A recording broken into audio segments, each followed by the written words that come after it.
Ja, schön, Walter, dass du da bist. Danke, Stan. Que bom, Walter, que você veio. Muito obrigado, Stan. Eu penso que nunca te fizeram uma pergunta, na verdade? Raramente. Uma coisa totalmente nova para você. Nós recebemos algumas perguntas e eu vou tentar escolher muitas delas. Mas, por favor, tenham a compreensão de que não vou conseguir pegar todas. Mas eu peguei as mais importantes e assim eu espero ter escolhido um pouco de cada assunto. Muito bem, Walter. Walter Weif. Neste outono você fez aqui na Alemanha uma nova série, Tempestade do Norte. Tivemos uma grande audiência e sabemos disso pela transmissão ao vivo que fizemos e também pelos e-mails que recebemos. Em uma das palestras, Rei do Norte, parte 2, onde o assunto é Os Judeus e o Esquecido Povo dos Casaros, sobre isso foi publicado um artigo um pouco crítico. Qual foi o ponto que você quis mostrar nessa palestra? Resuma um pouco para nós, por favor. Pois é, qual era o ponto dessa palestra? O que eu queria dizer era que no mundo existem pessoas, grupos e também todo um povo, que hoje é o povo de Israel, que afirmam ser os descendentes literais das tribos de Israel. E a pergunta é, será que ainda existem esses descendentes literais destas tribos? Provavelmente sim, mas espalhados e absorvidos em outras tribos, em outras nações. As 10 tribos que originalmente foram levadas em cativeiro foram espalhadas e diluídas no reino assírio e desapareceram. Existem muitas teorias aonde que elas estão, se elas se conseguiram manter unidas como povo, mas historicamente não existe qualquer prova de que eles continuaram se identificando dessa forma. Eles foram dispersos.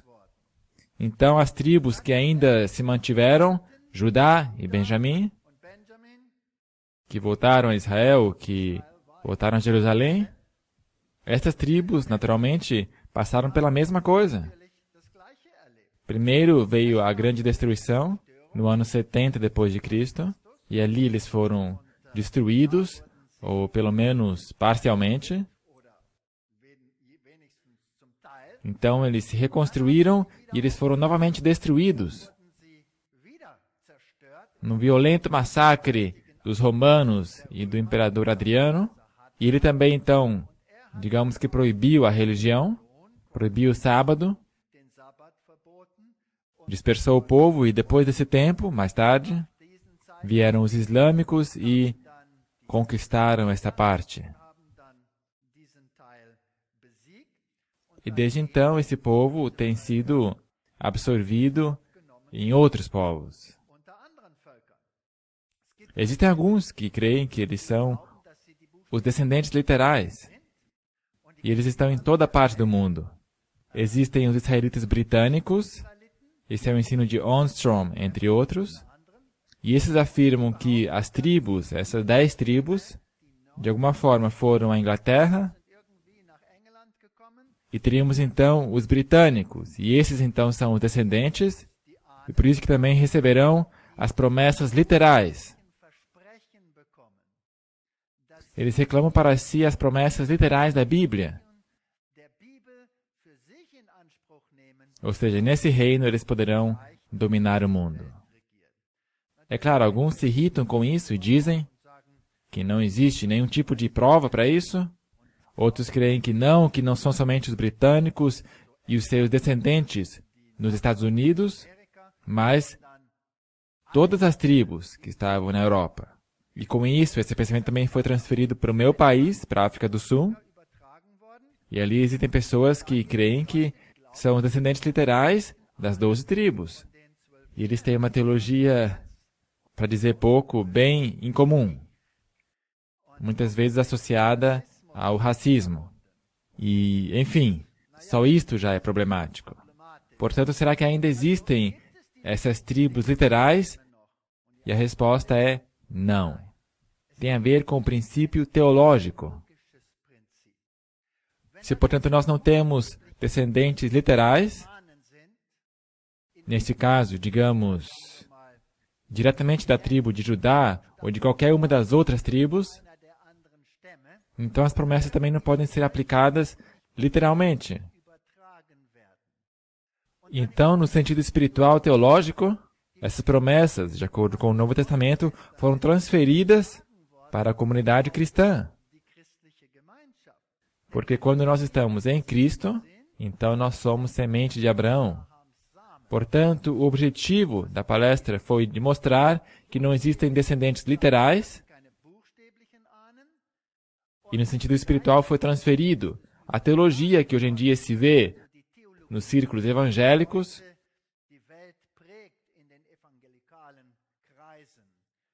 não é sustentável, seja no aspecto físico, seja no aspecto teológico. Muito obrigado. Então aí está o principal objetivo dessa palestra. Isso. Agora tivemos um artigo da EANN que teve a audácia de te acusar de coisas como negação do Holocausto ou antissemitismo. O que você diz sobre isso? Eu diria decepcionante. Decepcionante. O que é antissemitismo? Quando se crê que alguma raça na Terra não é tão boa como uma outra raça. O nariz empinado. Agora, eu venho da África do Sul. E nós sempre convivemos com essas atitudes. O racismo foi parte da cultura de nosso país. E desde criança, eu odiava isso. Mas todos com os quais eu convivi, também no meu estudo universitário, estavam no outro trilho. Quando eu fui para a universidade, eu me envolvi ali com a política. Eu não era adventista nessa época, eu era ateu. Eu me envolvi na política e eu tomei partido, claro, contra o racismo. Na universidade, os estudantes mais veteranos, me pegaram, me apertaram no chão e me ameaçaram. Como é que você pode ser contra o que nossos pais, nosso país ensina? Como é que pode você ir contra tudo isso? Eu falei, porque isso não é correto, isso é injusto. Então eles raparam todos os meus cabelos. Todos os meus cabelos. Ficou parecido comigo. Fiquei mais careca ainda que você. O interessante foi que nós tínhamos ali as festas universitárias e eu ainda zombava de Deus, eu era ateu. No outro dia eu peguei minha guitarra elétrica, eu tinha também um colarinho aqui que nem um padre, então eu preguei, como se eu estivesse pregando contra o racismo e coisas semelhantes. E eu fiz isso só para zoar. Eu penso que Deus às vezes tem um pouco de humor. Porque hoje eu sou cristão. E eu creio que Jesus Cristo morreu para todas as pessoas nessa terra. E racismo, em todas as suas formas e maneiras, para mim é detestável. Eu não sei se meu alemão está suficiente. Existe essa palavra? Digno de ser detestável, seja lá o que for. Racismo, eu odeio isso. Eu odeio. Nos últimos anos de minha vida, na universidade, quando eu ainda era professor, eu fui escolhido e eu recebi uma verba britânica da Sociedade Real de Londres, no setor de reconstrução e desenvolvimento, para poder ajudar aqueles que sofriam no antigo regime da apartheid a se levantarem sobre seus próprios pés. E os últimos 16 anos da minha vida acadêmica na universidade, eu me dediquei a isso. E vários dos meus estudantes se tornaram pós-doutorandos na Harvard. Foram para Harvard, foram para a Inglaterra, as grandes universidades, e nós tivemos ali intercâmbio. Portanto, antissemitismo, racismo, para mim, isso é tabu. Muito obrigado. Acho que também não foi muito justo lançar uma acusação dessas. Mais uma pergunta aqui. Você disse que em Israel não existem judeus de verdade, mas na maior parte casaros ou seus descendentes. Fale sobre isso. Eu mencionei que hoje em dia a palavra tem um sentido teológico, mas agora em se tratando da tribo de Judá, Isso foi um termo físico, um termo político.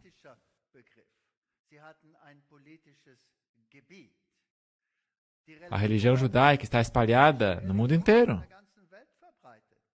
Esta religião é válida entre pessoas negras, os Black Hebrews, por exemplo. Eu tive o privilégio de falar com uma rainha, era a rainha mãe, a principal, a mais idosa mesmo, dos Black Hebrews, dos judeus negros. Ela estava presente nas minhas palestras.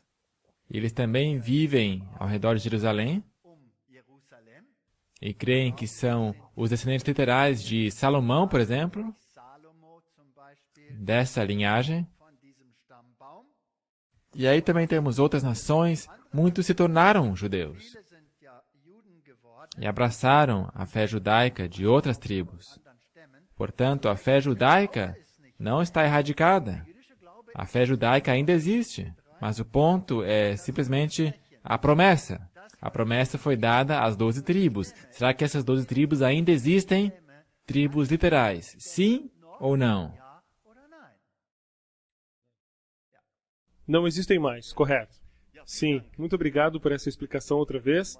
Chegou aqui uma outra pergunta, onde diz que foi lida uma citação de Ellen White, onde ela diz que deveríamos proclamar a mensagem dos pioneiros. Será que isso não é um problema em alguns aspectos? Porque alguns defendiam certos erros de doutrina, como, por exemplo, o antitrinitarismo, combatendo assim a trindade. Ok? Quando as pessoas se reuniam antigamente, que tinham a fé no retorno de Jesus Cristo, havia muitas denominações que estavam representadas. E assim, alguns também criam que Cristo não é Deus. Ellen White tinha informações muito claras, e nós podemos ler isso em seus escritos, que Ele é, sim, Senhor, Deus. Ela fala sobre os 3 poderes no céu.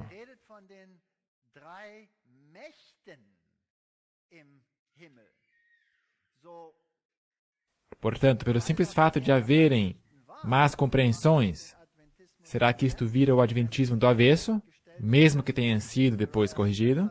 Uriah Smith tinha todas essas ideias esquisitas. E eu mencionei também na palestra. Ele também, em um ponto, cria que o rei do norte era a Turquia, e não o catolicismo. E ele também foi corrigido.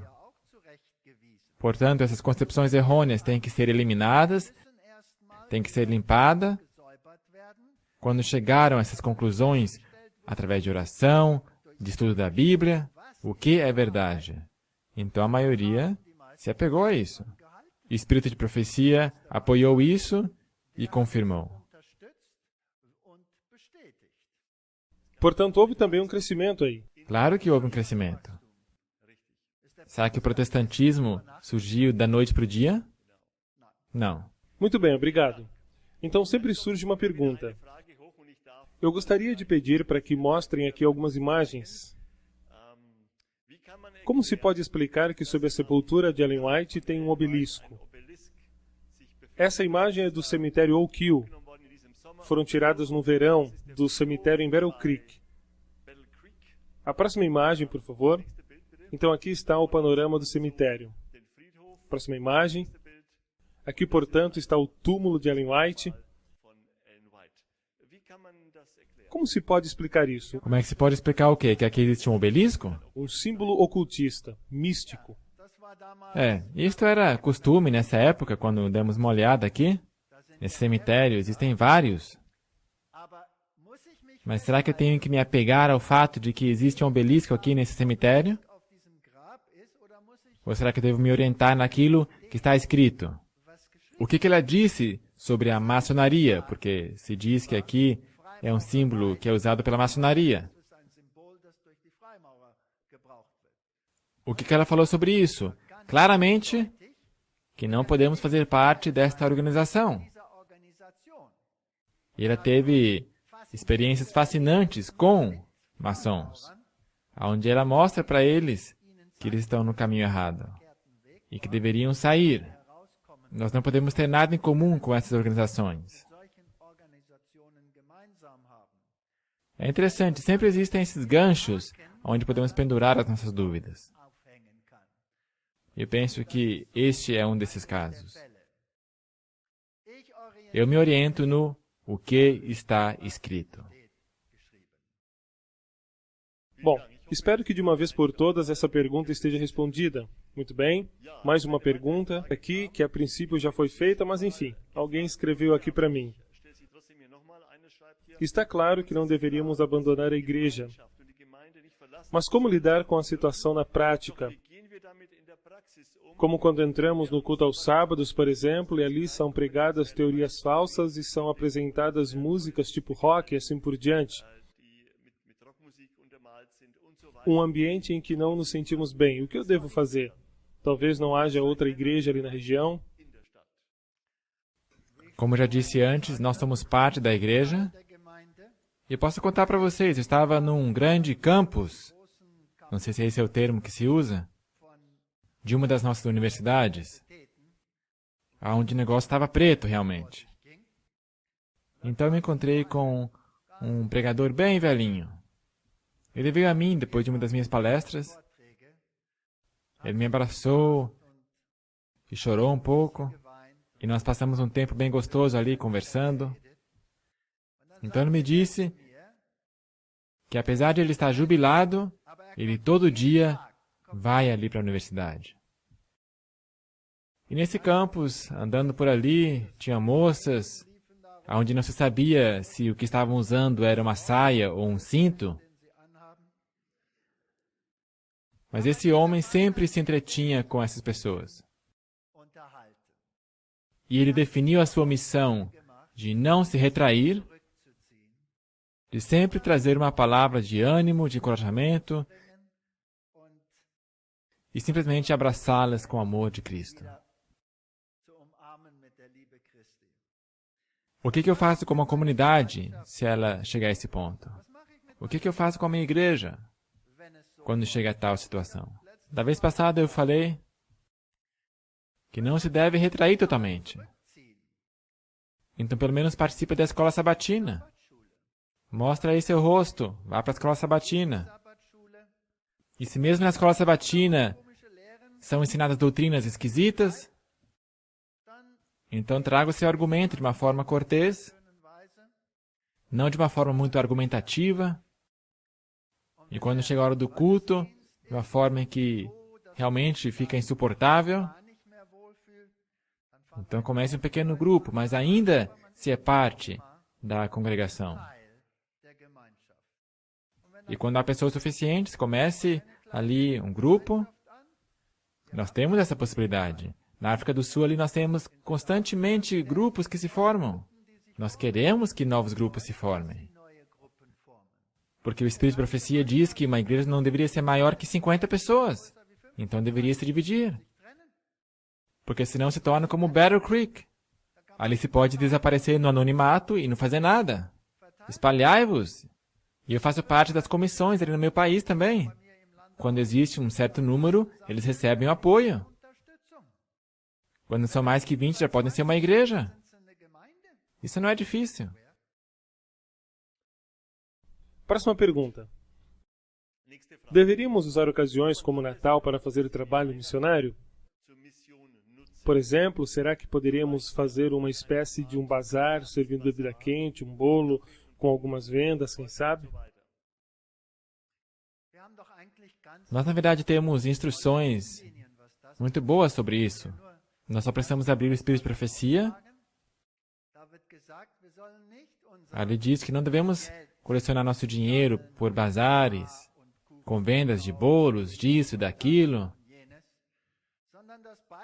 Mas devemos seguir o exemplo do antigo Israel. Quando o Espírito de Deus te move a doar o seu dinheiro a uma obra filantrópica, quando é uma boa obra, então eu não preciso vender um bolo. Então eu pego do meu bolso e coloco na obra de Deus. É assim que deveríamos funcionar. E usar o Natal para falar de Cristo para as outras pessoas? Sim, no tempo da Sra. White, o Natal era uma festa cristã. Eu me lembro, quando era criança, Natal, qual era o ponto? Claro que haviam presentes e todas essas coisas, mas qual que era o ponto central? Nós cantávamos hinos cristãos, orávamos, eu era católico, eu tinha que ir para a missa, a minha mãe era luterana, ela ia para a sua igreja, Jesus Cristo era a figura central. Mas com o passar dos anos, é evidente que Jesus não é mais o ponto central. É o Papai Noel na sua carruagem. É ele que está no centro. E sei lá eu que outros animais fantasma ainda fazem parte de tudo isso. Jesus, em grande medida hoje, é secundário. E sabemos que se trata de uma festa que não surgiu da fé cristã, mas da fé pagã. Mas se temos aí alguém que ainda crê no primeiro nascimento de Jesus, então é bom usar isso para chamar sua atenção para a vinda de Jesus. Eu não tenho nenhum problema em usar qualquer coisa para alcançar uma pessoa. Nós sabemos de alguns casos de que numa feira natalina montaram um stand e vendiam livros. Boa ideia. Acho que é uma ideia fantástica, aproveitar a oportunidade. Absolutamente. Muito bem, próxima pergunta. As pessoas vão continuar casadas na nova terra e será que lá haverá crianças? Eu acabei de falar sobre isso na palestra. Essa pergunta talvez tenha vindo de um casal jovem. A Bíblia fala isso claramente, o Espírito de Profecia também fala sobre isso claramente. Seremos como os anjos. E agora eu confesso que isso também me incomodou muito, porque eu me apego bastante à minha esposa, apesar de ela não estar aqui nessa ocasião. E eu sempre disse, o bondoso Deus não vai ver, mas nós vamos construir um pequeno túnel. Ele não vai saber. Mas eu superei esse problema, porque Deus é um Deus de amor, e eu não posso julgar como será, mas eu só posso imaginar, ou eu só posso crer que Deus somente quer o nosso melhor, seja qual for a relação. Será melhor do que como é agora. Eu penso que podemos confiar nisso. É verdade. Próxima pergunta. Na profecia em Daniel 12, no verso 11 e 12, são mencionados esses dois períodos, 1290 dias e 1335 dias. Agora a pergunta: estão esses dois períodos relacionados de alguma forma com os 1260 dias? Qual é o significado desses dois períodos? Nesse ponto eu sou muito brega. Muito brega. E se em qualquer lugar eu sinto qualquer cheirinho de futurismo, então eu sou frio.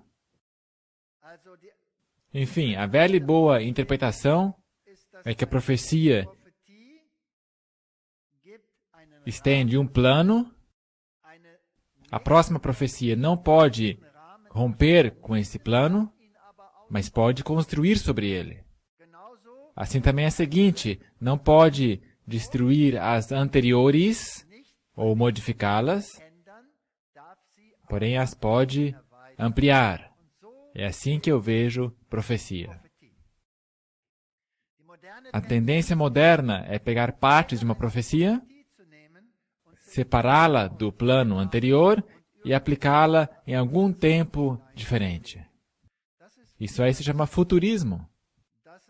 É isso que os jesuítas fazem, e é nisso que o mundo crê, e aí não temos nem cabeça, nem tronco, nem membro, não há nenhum fundamento, isso é só, olha aqui, nós temos aqui uma coisa, e nós podemos colar, recortar, pintar, construir o que nós queremos.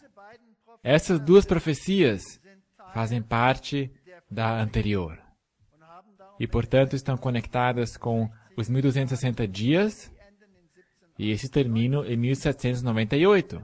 Quando nós calculamos essas duas e entramos em maiores detalhes do que aconteceu ali, o decreto de que o Papa teria primazia saiu 30 anos antes dele entrar em vigor, de fato. Então, esses dois números facilmente chegam a 1798 e 1844. Então, nós não temos que nos preocupar com o que vai acontecer no futuro. E esse é mais um problema.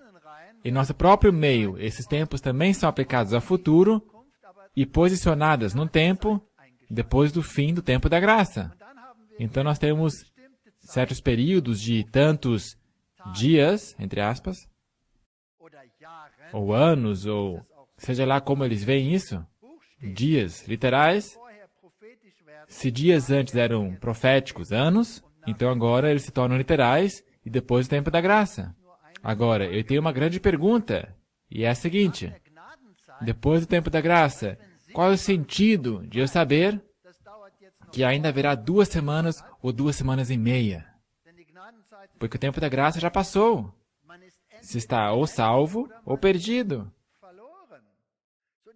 Portanto, os tempos exatos que vêm depois, na verdade, são irrelevantes, não importam. Portanto, permaneça com a velha doutrina e nada pode dar errado. Soa bem, uma resposta sábia. Muito obrigado. Outra pergunta.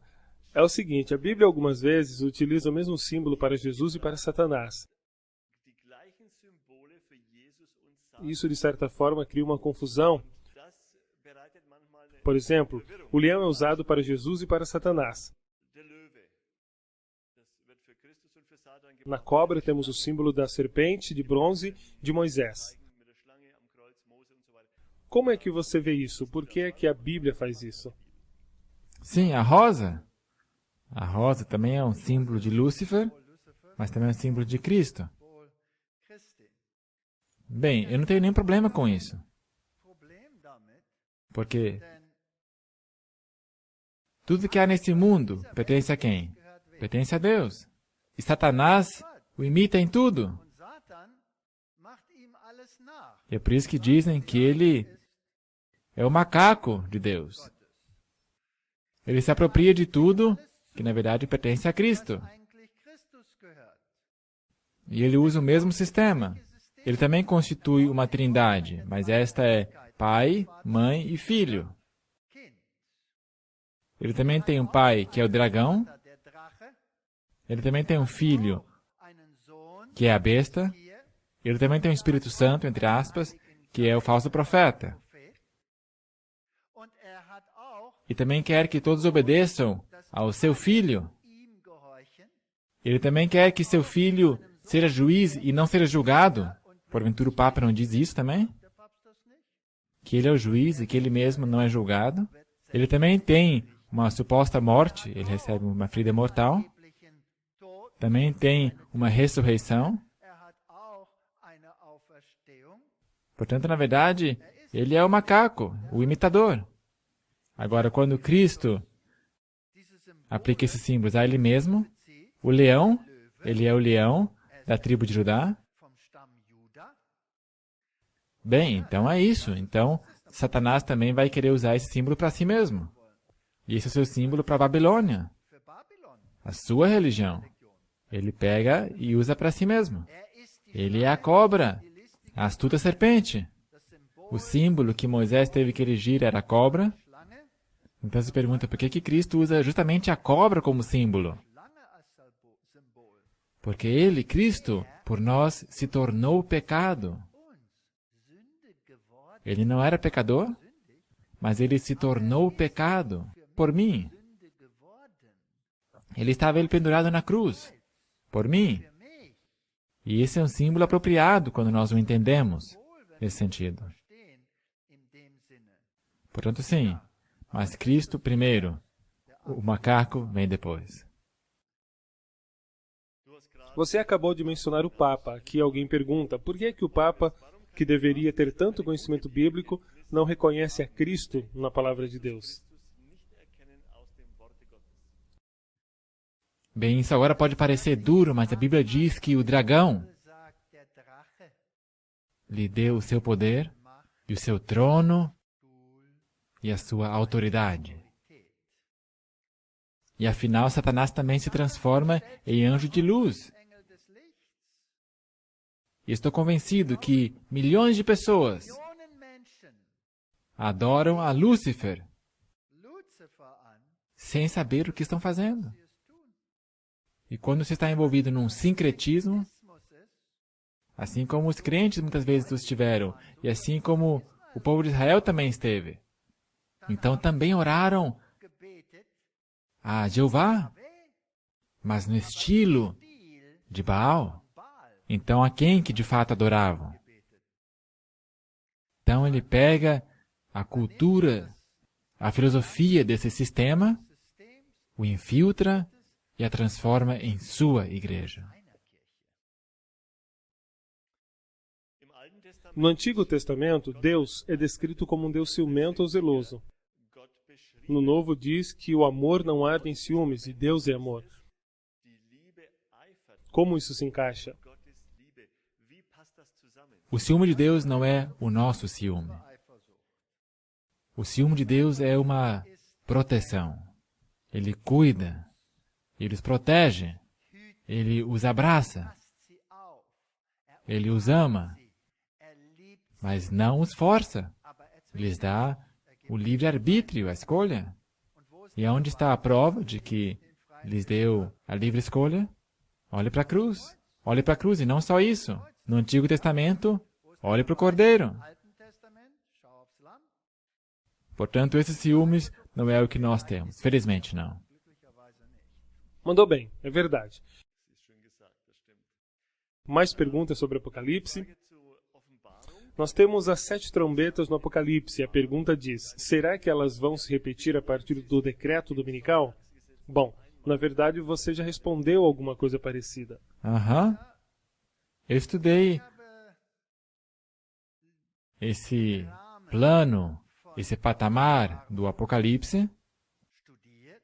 Eu vejo ali o braço histórico e o braço escatológico.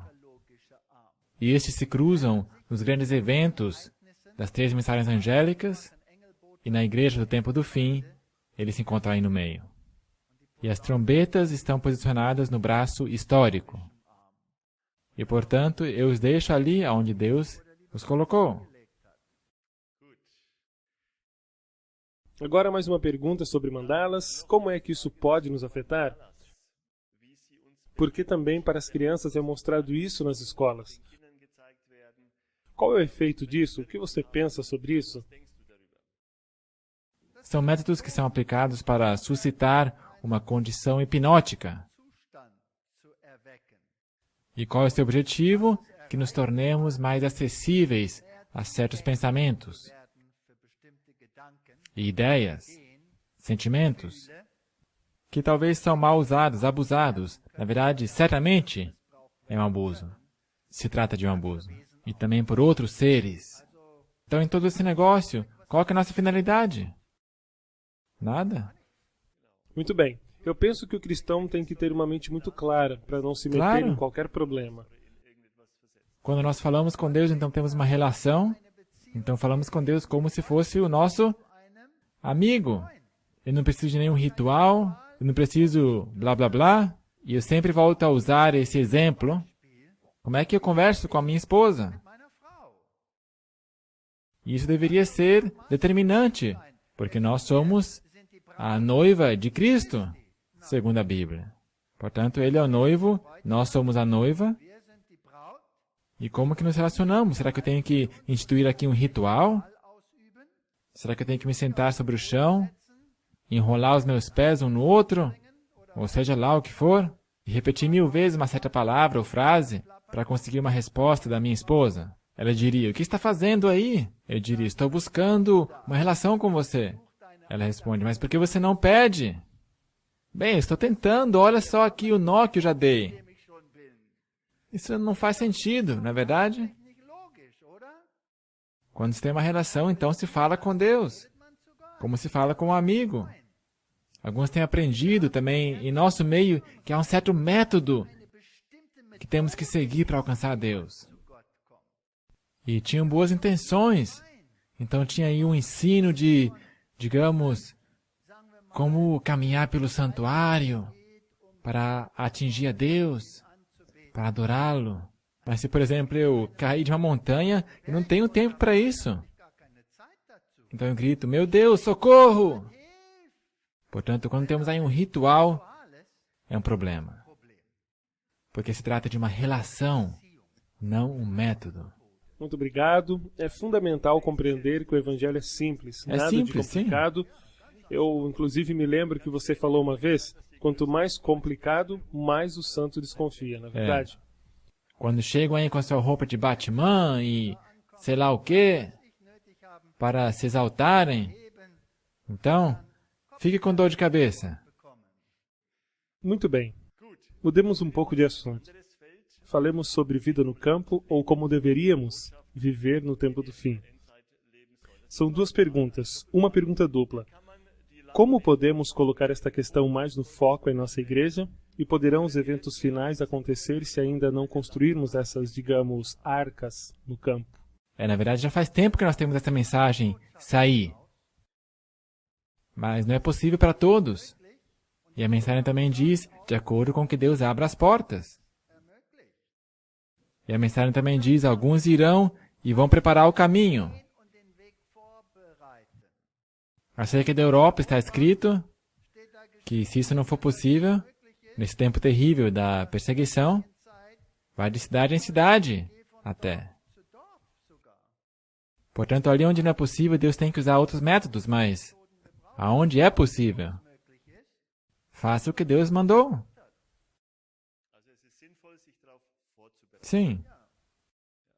Esteja disposto quando Deus abre as portas. Vamos permanecer ainda no campo da ciência? Ou uma pergunta que foi feita sobre acupuntura. Você recomenda a acupuntura ou se trata de uma prática oculta? Sempre existem duas alternativas. Um tipo de acupuntura, que na verdade não é acupuntura, existe na fisioterapia. Quando se estirou o músculo e este está em mau estado, então se enfia ali uma agulha e isso produz um certo... Como é que se diz? Estímulo. Um certo estímulo. Então esse músculo pode relaxar. Nesse sentido, eu estou convencido que é apropriado. Mas quando temos aí certos mapas de como está conectado com o espiritual e com o físico e do paranormal e tudo mais, então eu tento correr o mais rápido que minhas pernas possam me levar. E talvez possa contar. Eu mesmo era um ateu. Eu gostava de jogar squash. Eu jogava squash todo dia. Eu nem era tão ruim assim. Não era nada ruim. E estava se aproximando um grande campeonato e o tendão do Aquiles meu quase se rompeu. Só estava pendurado em um pedacinho. E ali veio o grande campeonato e eu fui para o médico. O médico falou, vamos consertar isso imediatamente. Vamos operar. Esse negócio nunca vai conseguir sarar por si mesmo. Nós temos que costurar isso.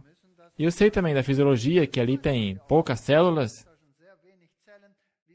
Como é que isso vai se reparar por conta própria? Mas eu não queria ficar engessado 6 semanas e não poderia participar desse campeonato. Então eu fui para um desses curandeiros, porque eu tinha ouvido dizer que ele usava acupuntura laser. Laser. Acupuntura laser. E ele então fez isso comigo. E eu pensei, isso é bobagem, faz pi, pi, pi. E no outro dia de novo, pá, pá, pi, 3 vezes. E 4 dias depois, totalmente sarado.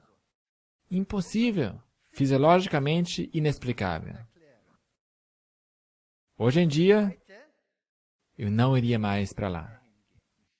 Porque ali pendurado estavam todos aqueles mapas, toda aquela magia e todo aquele esoterismo. Estava lá. Ali se usavam pêndulos para determinar as frequências, para confirmar a aura e... Eu estava fascinado com tudo isso. Mas se fosse hoje, eu iria preferir ficar 6 meses com esse gesso, andando com dores. do que ficar um segundo ali. Uma pergunta que complementa isso: o que você acha sobre os medicamentos homeopáticos? O que é homeopatia? O que é alopatia? O que é naturopatia? Patologia lida com germes que te fazem enfermos. A alopatia vai contra aquilo que te torna enfermo. Naturopatia são meios naturais aplicados contra aquilo que te torna enfermo. Homeopatia, o uso das mesmas armas contra o elemento, ou seja lá o que for, que te fez doente. São os 3 métodos que são usados no mundo. O mundo da medicina usa especialmente a alopatia. Aí temos uma bactéria, esse destruímos. Bum, bum, bum, bum, bum. Antibiótica. Alopatia. Homeopatia, aí temos uma bactéria, nós o complementamos para que ele se desenvolva e morra. Lá foi ele. São 2 métodos diferentes. Naturopatia, nós facilitamos tanto para o corpo se regenerar a si mesmo. Nós lhe damos água, lhe damos ervas, lhe damos alimentação saudável, lhe damos ar puro, lhe damos movimento. Portanto, qual o sistema que eu endosso em primeiro lugar? A naturopatia. Isso que é adventismo. Se eu tenho um vírus ou uma bactéria que me incomoda, a naturopatia irá vencê-lo. E digamos que eu posso obter essa vitória em 14 dias. Mas quando é algo muito virulento e eu não tenho 14 dias, porque ele me quer destruir em 2 dias, então o que eu faço? Alopatia. Elimine-o. Portanto, se eu posso evitar antibióticos, em qualquer momento. Se for inevitável, porque se eu não usá-lo e eu amanhã estiver morto, eu vou usar isso. Faz sentido. Agora, homeopatia é a mesma coisa. Medicamentos são só medicamentos. Mas o problema é sempre que quando há uma coisa que não é explicável cientificamente tão facilmente, então o esoterismo se apega a isso. Então vem a ideia de que se eu usar esse método homeopático e eu juntar com isso as forças esotéricas, então eu o amplifico. Então eu pego um guru que fica falando as suas frases lá, pego o seu substrato, o dilui, o guru fala a sua frase e eu misturo e eu diluo, e quanto mais diluído se torna, maior fica a sua potência, mas não com base no seu conteúdo, mas com base na esotérica. Então corra! O que temos em comum com isso? Será que esse é um meio que é um puro medicamento, sem qualquer magia, e sem nenhum número estranho lá de sacudido 12 vezes e 24 vezes, e sem nenhuma carga esotérica? Não é isso que eu procuro. Portanto, o que eu iria usar seria o seguinte: naturopatia, se não tiver outra alternativa, alopatia. O espírito de profecia diz a mesma coisa. E se alguma coisa é natural e que pode ajudar, que é natural, que é desse ramo, mas que não tem nada a ver com a esotérica, então tudo bem, é outra coisa. Resumindo, o mais natural possível, certo? Sim, isso é o melhor. Correto. É isso que a nossa igreja ensina. Muito bem. Agora uma pergunta para você, que é professor de criacionismo e evolucionismo. Onde colocamos os dinossauros na semana da criação? No 6º dia? É isso. Quem disse que eles eram esdrúxulos? É possível que tenha havido cruzamentos entre animais e que alguns não entraram na arca. E nós temos tantas lendas e tantas histórias de dragões ou mesmo descrições puramente históricas, onde animais semelhantes a dinossauros são descritos perfeitamente, ou nas pedras Ica, no Peru, onde homens e esses animais estão rabiscados claramente. Eles, quem sabe, eram bem dóceis. E todas essas formas esquisitas de cabeça eram, na verdade, instrumentos musicais. Porque vocês sabem que isso que nós somos, o que nós temos, nós nem sabemos como usá-lo apropriadamente. Essas cavidades nasais que nos dão tanto problema são instrumentos musicais. Com eles podemos produzir sons. É como Lúcifer, que podia cantar com diferentes vozes. Eu estou ansioso esperando até que Deus nos ensine como usar isso aí. Esses animais têm cada um o seu som, e cada som era importante. E as plantas e animais estavam integrados. E os estômatos das plantas se abriam ao som do canto dos pássaros. Coisas assim. É maravilhoso como a natureza interage. Estou convencido que o mundo era um grande coral para a honra de Deus. E essas estruturas que os animais tinham eram instrumentos musicais. Eu não tenho dúvidas de que o céu vai ser muito bom. Eu não vejo a hora. Isso soa muito bem. A última pergunta é a pergunta mais difícil. Manda brasa. Essa pergunta foi escrita no envelope da ASIAC. O que são cientistas?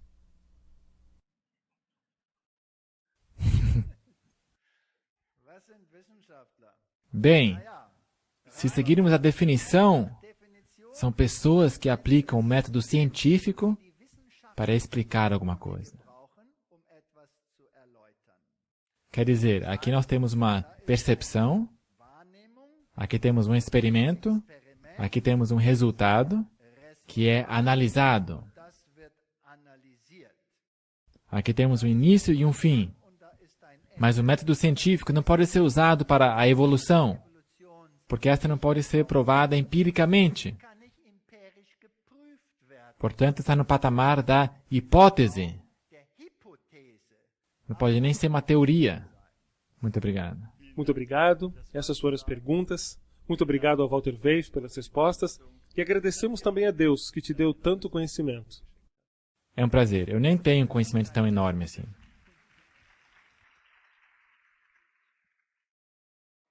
Tinha uma parte de uma pergunta que eu supostamente não respondi. Eu não quero que as pessoas pensem que eu não quero responder. A pergunta é se eu nego o Holocausto. Em nenhum lugar eu neguei qualquer coisa assim. E nós sabemos que desde o pecado,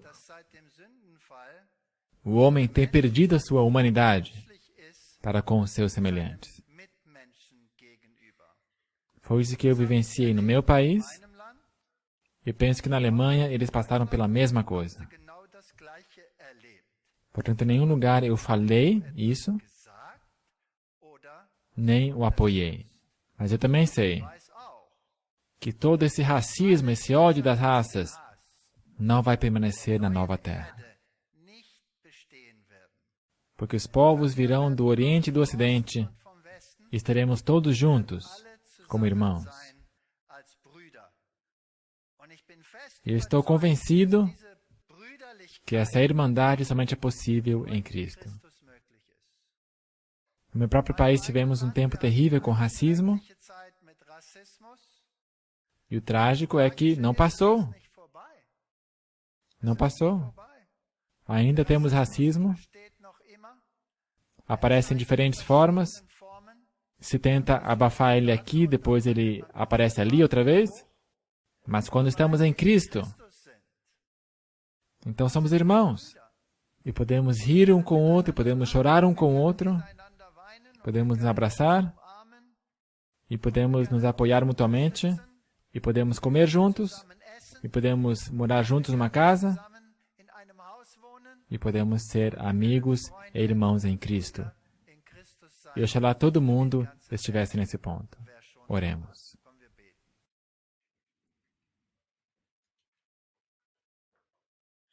Querido Salvador, o mundo tem perguntas e o mundo tem preocupações. E o mundo tem ódio, e o mundo tem briga. O mundo tem dor, o mundo tem guerra, e o mundo sofre. E não somente o homem sofre, mas os animais sofrem junto. Anseiam pela tua vinda. E nós ansiamos junto com eles. Acabe logo com o sofrimento, Senhor. Venha. Mas ajude para que cada um que ainda puder agarrar a mensagem da salvação, de forma que muitos ainda possam vir à fé, para que possam passar uma eternidade em harmonia e sem nenhuma dor. Em nome de Jesus. Amém.